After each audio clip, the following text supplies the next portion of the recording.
beautiful. Welcome back to Nat's Beautiful Life and day 7 of November. Today I'm going to talk to you about living and working with chronic illness, and we'll talk about what chronic illness is and then maybe how that affects people who suffer with it. If you are new to this channel, go ahead and click that subscribe button, click the little notification bell. We have to do that now. And I am Natasha and this is my channel, obviously, and I like this to be our channel where we can kind of have input all together on what goes up here and have a little community. I am a freelance makeup artist, business consultant, and blogger, and I am so glad that you're here with us today. So let's just get into the video. I don't want this to be extremely long, but I do want to talk about what chronic illness is, or what a chronic illness is, and just how that can affect your life. And also I suffer from some chronic illnesses and how that affects my daily life and what I have done to be as healthy as I can be. So as per usual, I have notes here so I don't forget anything. So if I'm looking down, I'm looking at my notes. So the first thing I wanted to do is just go ahead and define what a chronic illness is, and it is defined in the dictionary as a health condition or disease that is persistent in its effects or a disease that comes with time. So examples would be like cardiac issues, kidney issues, Crohn's disease, multiple sclerosis, lupus, diabetes, things like that. But there's just so many more. But that's just kind of a little sampling of what someone who has a chronic illness has, or what kind of things they deal with. So living with a chronic illness can not only be difficult for the person who has it physically, but it can also take an emotional toll on them. And I personally have a lot of medical conditions, and I've had 17 surgeries, I want to say, in my lifetime, just head to toe, all kinds of things. But the main chronic illnesses that affect me on a daily basis would be my cardio-neuro situations. I am on my second pacemaker. Also, I have digestive disorder. I have a a muscle and joint condition and epilepsy. So these things can affect my everyday. So the physical, why can't I speak today? The physical ramifications for my particular conditions are increased fatigue and sometimes difficulty staying awake, shortness of breath, faintness, weakness, and even just fainting, just completely passing out. And thankfully I don't have to deal with those issues every single day, the bad ones, but they can just come up out of the blue with no warning. And this can make it difficult for me to hold a regular 8-to-5 job, though I have tried and held as many as I could for as long as I can. But they can make it very difficult, and it can also make it difficult for me to do fun things, just hanging out with friends and things like that. Sometimes I can't do it, and then just regular everyday things can be very difficult. So those of us who have chronic illnesses can suffer a stigma from people who don't understand it, because many of us don't look sick, and we're often accused of faking it or milking it, or, you know, just being dramatic about things. But one of my favorite things to say to someone when they say, well, you don't look sick, because the problem isn't my face, okay? It's my heart, it's my, you know, whatever is going on that day, it's my stomach. You know, the problem isn't my face, and I don't think that I should be forced to make myself look sick to be accepted as having a sickness. I don't understand why people think that we should just look like crap all the time. Because when we feel okay or good, you know, let us be that way without feeling like, oh, she's been faking the whole time. Sometimes symptoms come and go, and that's why they call it a chronic illness. It comes over time, and sometimes it comes and goes. Sometimes it comes for weeks at a time. You have all these debilitating symptoms and things, and then sometimes you get a little bit better. It just, our bodies are weird, and just very complex. All of our bodies are. So sometimes these chronic illnesses are still not understood as to why certain things happen at certain times and symptoms flare up. Nobody knows on a lot of these things, and so, you know, it's not fair to be accused of faking it when you truly are in pain at a moment, because maybe 2 days ago you weren't and you looked okay. So it's just stupid. The problem's not my face. I don't feel like I should make myself look bad on purpose or not work to make myself look better. I don't understand that. But to be honest, I think it's a testament to the resilience of those of us who have these chronic illnesses. You know, we're not trying, I think that says we're not trying to milk it, we're not trying to fake it, because when we feel well, we want to present ourselves the best we can, and sometimes even when we don't feel well, we're going to present ourselves the best that we can, because, you know, who wants to look crappy and feel crappy? Whatever.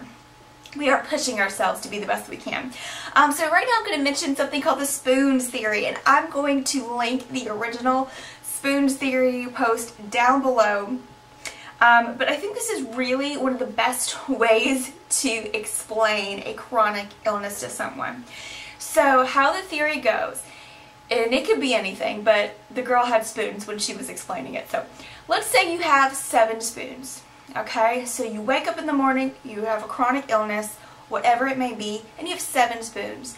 And once those spoons are gone, you've spent all your spoons and you're tired, you're exhausted, you're done for the day. You only have those 7 spoons.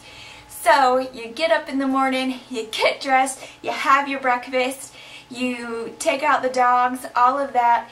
Getting out of bed sometimes is enough to spend 1 spoon, but doing all that together, we'll say, there's 1 spoon, so you have 6 spoons left for the day. So you get ready for work, you get in the car, you drive down to work, you deal with all of that. There goes another spoon, because that can really be exhausting, getting all your stuff out for the day, getting to work, settling down, all of that. You're just even the mental capacity sometimes when you're not feeling well to do that. And sometimes you get 7 spoons, sometimes you get 4, sometimes you get 12. Who knows what you're going to wake up with that day. So during the day, you go to work, you deal with people, you have to, you know, take that time, get your lunch break, go back to work, deal with more people. And let's say you spend about 3 spoons at work, because working like that does take it out of you. Even if you're a healthy person, you know that working and dealing with people takes a toll on you. So you already spent 5 spoons that day. So you come home, you take out the dogs, you make dinner, you deal with all of that. There is spoon number 6. You're on your last thing. So you maybe do a load of laundry and you wash your face, you get ready for bed. 7 spoons. It's only 6:30 in the evening. Okay, you're done. You have spent all your spoons on all the things that must be done, and you haven't had any time to actually enjoy your day. So some of us like to save some of our spoons to have time with our friends and family. So just kind of imagine on a day where you have something special going on, or maybe you have to go to a birthday dinner at, you know, after work, or maybe there's something extra you have to do during work, or maybe there's a traffic jam or an accident or something, and just think about how many spoons that costs us. And it may cost, you know, a regular person a lot, but they can push themselves and they don't have the danger of passing out flat and with, you know, their heart stopping in the middle of a restaurant. I have that issue. So just kind of be aware that we only have so much energy within our day, and we have to use that energy wisely. And once we're out of it, we're out of it. We're just done. So that's just kind of a simple spoon theory thing, but I'll put the original link down below. I think she does an amazing job of explaining it. So I'm very blessed that I get to work from home now. I have tried to work out of the home. I am trained in the medical field, and I've worked in the medical field, but my illness got so bad that I actually would be in with a patient and would have to leave very quickly because I'd have to go lay down in the floor so I wouldn't pass out. I have a condition, a neurological condition that affects my heart, and my blood does not flow like it should, and it starts a chain reaction where my heart will just stop. It just tries to reset me. Well, one day the fear is that my heart won't start on its own again. So I have the pacemaker to try to prevent that from stopping, but it doesn't make me not be sick. It doesn't make me not feel tired. I still have those things along with everything else. With the neurological condition, I've had issues where my memory couldn't remember what I was doing. From one thing to the other. Somebody tells me something, I go to write it down, it's gone. So things like that. And the more and more exhausted I get, the worse it gets. So it's very important for me to take care of myself with that. But I am a workaholic, so it's very hard for me to just, I don't want to sit around and be lazy. I want to go and do everything and be everywhere all the time. That's who I am. But sometimes my body just stops me, and so I have got to listen to it. Working a full day was really a problem, and when you work for someone else, you want to be reliable, you want to be there, but there's just some days I would get sick and I have to go, or I have to not go in at all. And you can't really do that and work full time and take care of yourself and pay your bills and all of that. So, thankfully God was very faithful, He's always faithful, and He opened up a door for me during a hard time when I was waiting for my second pacemaker. You have to wait for your pacemakers to be a certain percentage dead before the insurance will buy a new one for you. Make sense? Okay. So for about a year I was basically in bed. And so one of my sales directors with a company that I work with decided to just let me make some phone calls for her and help her out. Turns out I was very good at assisting her and assisting her people under her. And so I asked her to share that with other people. And they did, and they shared it, and they shared it, and I am so grateful because I was able to start my own consulting and coordinating company. And it all started from me lying in bed with a laptop and my cell phone and just starting this company. And from then it has grown. So I am very blessed that I can work from home and make money. And I can do it on my schedule, and then if I have a bad day or I'm sick that day and can't get out of bed, because there's some days I can't get out of bed or stay awake or and some days I'm in so much pain I can barely move, but the opportunity to be able to work for myself has allowed me to be able to change, rearrange that schedule and somehow make it work. And I know a lot of people don't have that, so I am very grateful that I do. But that has just been a blessing, and plus I'm not the only breadwinner in my family. I'm married, my husband has a job, and so he makes the bulk of the money in our family, and I know a lot of people don't have that, so it's just, I'm very blessed because of living with these issues and conditions, that my life is a little bit easier than it is for some because of what the support I have around me.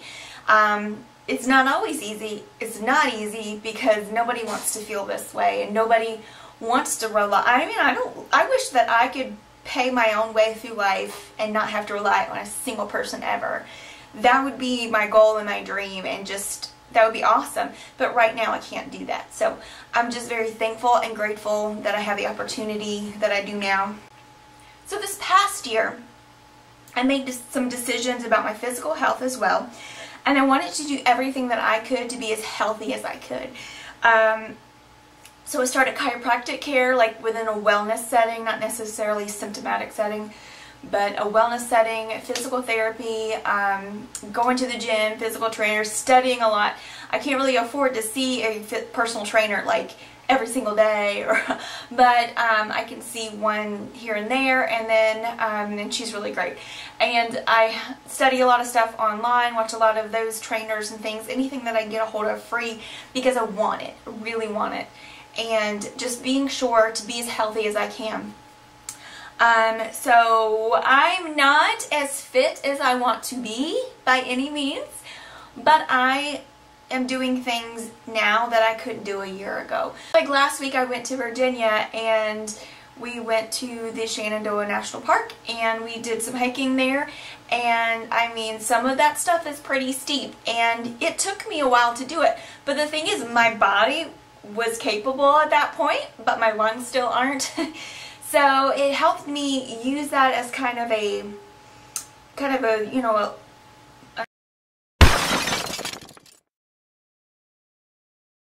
like what do I need to do, what do I need to improve on a daily basis to get me better to where I want to be. And you know, one of that is just kind of increasing elevations and cardio and things like that, because the lung capacity isn't there, but my legs and my body felt strong. And a year ago I couldn't have done that. I couldn't have made it. So I am very pleased with my progress. I have a long way to go, but I feel like I'm doing much better because I made the decision to do what I could. I can't do everything. I can't cure myself, but I can do what I can to be as healthy as I can. And one of those things is listening to your doctors. Don't quit when it hurts. Just keep going. Now, I push myself on a daily basis. That's who I am. But I also know I have to listen to my body. If I don't listen to my body will push back. One of my conditions is called neurocardiogenic syncope, and it's just basically my heart and brain do not speak well to each other. They don't speak quite the same language, and so, like I said before, if I don't listen to my body when it's like giving me those warning signs, then it will shut down my heart completely. And if I'm feeling faint or like weak, I mean sometimes I'm just so weak I can't pick up anything or hold my head up or sit up or anything like that, then I know that I just need to rest because my body is not having it that day. And no matter what my mind wants to do, no matter what I want to do that day, my body is just saying, no, no ma'am, can't do it. And so I've got to listen to that. And that's where that chronic illness and those spoons and all of that come into place, when you really want to go and you want to be and you want to do things, but your body just says no. So I'm doing the best that I can to stretch myself so that I can do more than I have been able to in the past, and I believe that I can. I will never be completely healed. I will never be completely healthy, but I can be as healthy as is possible, and you have to make that decision for yourself to do that. So I hope that helps you understand what chronic illness is a little bit better, and what it can do to take a toll on people who suffer from it. Certainly family members and friends can also be affected watching their loved ones deal with these things, but please know if you have a chronic illness that you are not alone. There's lots of us here and we understand, and just do your best to be the best that you can be and listen to those warning signs of your body, but be sure that you do everything that you can to be the healthiest that you can possibly be. Thank you guys so much for watching. I hope this helps some of you out there. I hope it helps some of you understand what's going on with maybe some friends and family, but it is a real problem, and once again, sometimes it doesn't show on our face. Sometimes you can't look at us. Sometimes you can on some of those bad days, but just know that if you do have this, once again, you're not alone, and we're here to support you. So if you have any questions or comments, put them down in the comment bar below, and I think that's it. Thank you guys so much again for watching, and have a great day, gorgeous. And I wanted to insert this in here really quickly because I thought of it after I was done filming. There have been days, many days, when I only had enough energy for one thing.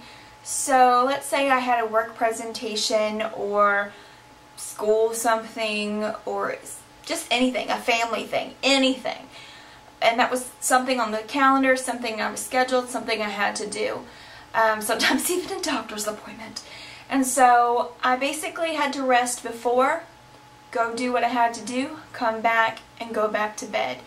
I only had the energy and the stamina for that one thing.